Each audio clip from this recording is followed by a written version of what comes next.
So sumama ho tayo sa isang grupo para sa kanilang pagbisita dito sa komunidad. So ito yung typical na bahay dito. So merong konting second floor. Ayan o, meron tayong konting taklob ano. Kuya, hindi ba malamig dito? Malamig dito pagkagabi ano? Mga ilang bahayan kayo dito? Ilang bahayan kayo dito?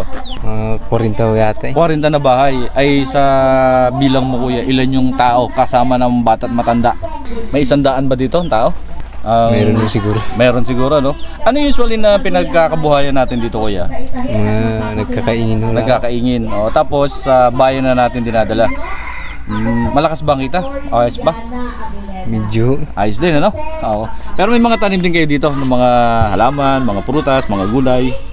Mga balinghoy yun. Balingoy. Saan natin dinadala ang balingoy? Dito may nagabili ho. Meron din napunta dito para bumili. Salamat, kuya.